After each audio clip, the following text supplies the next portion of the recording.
এখন বাজে সকাল 10টা। আমরা বের হয়েছি একটু বাইরে, অনেক দিন পর আজকে আমি বাইরে বের হয়েছি। তো আমি আর আমার হাজবেন্ড আমরা দুজন আজকে যাবো। আজকে একটু বাজার করতে যাব, তারপরে ঘোরাঘুরি করবো। সকাল থেকে বৃষ্টি, এখন যাচ্ছি ঢাকা মেডিকেলে। এই যে এই ডান পাশের দিকে।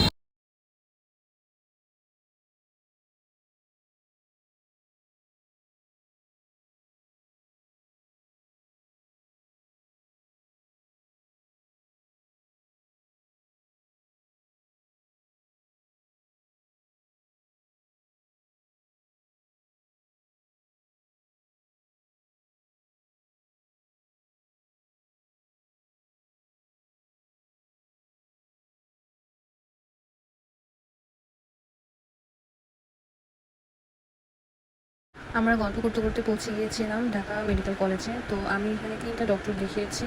আজকে ভিড় ছিল, আর তার সাথে জোরদার নজরদারি ছিল, সেনাবাহিনী, পুলিশ এবং সাংবাদিকরাও ছিল, এখানে নিউজ করছিল তারা।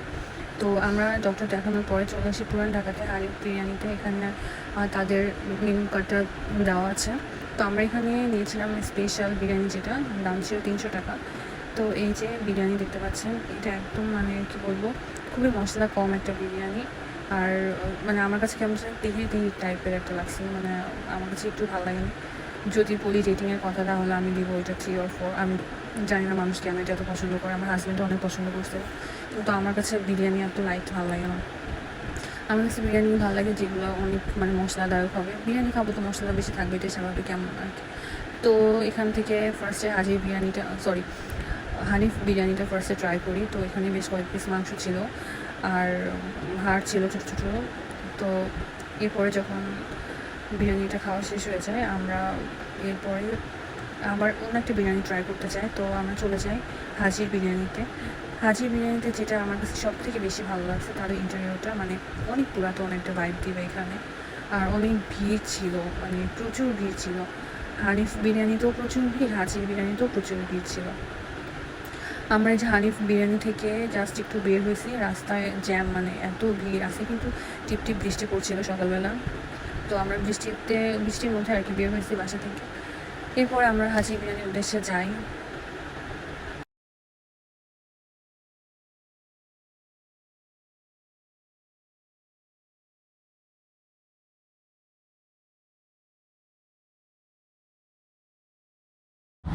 আমি আগে কখনো আসিনি, ফার্স্ট টাইম এসেছি এখানে। তো ভিডিও করছিলাম, আর খুব ভালো লাগছিল যে এরকম একটা জায়গা, একদম পুরাতন বিল্ডিং, মানে পুরাতন বাড়িঘরগুলো যে এরকম হয় সেরকম এখানে। এরপর আমরা খাবার জন্য অপেক্ষা করছিলাম, তখনও তারা খাবার সার্ভ করা শুরু করেনি। এখানে এই পাতাগুলোতে পার্সেল দেওয়া হয় খাবারগুলো সাধারণত।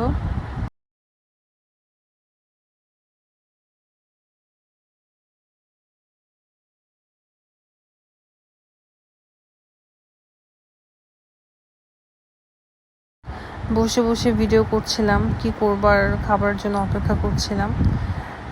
তো এই যে দেখতেই পাচ্ছেন, এখানে অনেক মানুষ, আসলে সবাই পার্সেল নিবে এই জন্য দাঁড়িয়ে আছে, আবার কয়েকজন বসে আছে। তো তাদের অলমোস্ট খাবার রেডি, এই যে নিয়ে আসছে এখানে পাতিল। একটা ঐতিহ্যবাহী ব্যাপার আছে, দেখতেই খুব ভালো লাগছিল। তো এই যে এখানে খাবার নিয়ে আসছে, পুরো এক পাতিল বিরিয়ানি, বিশাল বড় একটা পাতিল, খুব ভালো লাগছিল দেখে। এরপরে তো খাবার দেওয়া শুরু হয়ে যায়, এখানে তো খাবার সার্ভ করছে, আর অনেক মানুষের ভিড়। অন্যদিকে হানিফ বিরিয়ানি তো সেম ভিড়, মানে এই দুইটা বিরিয়ানি হাউসে মানুষ বেশি যাচ্ছে, সবাই হানিফ অথবা হাজি এগুলোতে বেশি যাচ্ছে। অন্যান্য বিরিয়ানির দোকানও আছে, কিন্তু সেখানে তেমন একটা ভিড় নেই। এখানে যেহেতু স্পেস অনেক কম, তাই মানুষ ম্যাক্সিমামই পার্সেল নিয়ে যাচ্ছে, এক একজন 3-4 প্যাকেট করেও পার্সেল নিয়ে যাচ্ছে। তো আমাদের খাবারটা চলে এসেছে।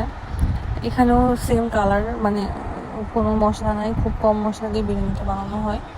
এখানে সাথে একটা বোরহানি নিয়েছিলাম, বোরহানি ছিল 1/2 লিটার, 100 টাকা।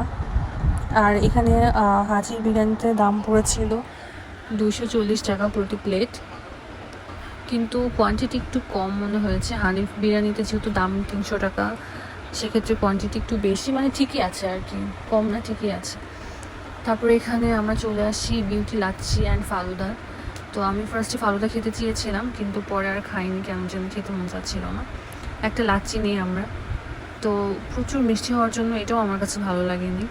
আমি খুব আশা করে এসেছিলাম যে হয়তো বা খুব মজা হবে, কিন্তু আমার কাছে ভালো লাগে না তেমন একটা। যেইভাবে লাচ্ছিটা বানায় আমি আর পুরোটা ভিডিও করতে পারিনি, তার আগে বানানো শেষ হয়ে গেছিলো। কিন্তু এগুলো দেখতে আমার কাছে খুবই ভালো লাগে। এরপরে আমাদের খাওয়া দাওয়া শেষ করে চলে যাই। আমরা এরপরে গিয়েছিলাম হসপিটালে গিয়েছিলাম। আমার কিছু টেস্ট দেওয়ার ছিল, ওগুলোর রিপোর্ট নিয়ে আসতে। আমরা যেহেতু ইমার্জেন্সি রিপোর্ট নিয়ে আসার জন্য এক্সট্রা ফি দিয়েছিলাম। তো যাওয়ার পথে দেখলাম যে এখানে চাও সেল করছে, কিন্তু আমার আর পেটে জায়গা ছিল না। একটু খেয়েছি, তো পেট ভরে গেছে। তো আমার হাজব্যান্ড চাইলে যে একটা পান খাবে, এখানে অনেক ধরনের পান সেল করছিল। উনি একটা পান নিয়েছে যেটা দাম ছিল 20 টাকা। আমি কখনোই পান খাইনি, মানে পান আমি খেতে পারি না। এরপর পান খাওয়া শেষ করে আমরা হসপিটালে যাই, গিয়ে রিপোর্টটা নিয়ে আসি। রিপোর্ট নিয়ে এসে বাসায় চলে আসি। এইভাবে আজকে আমার দিনটা কেটেছে, এখানে সেখানে ঘুরলাম। সবাই ভালো থাকবেন, আল্লাহ হাফেজ।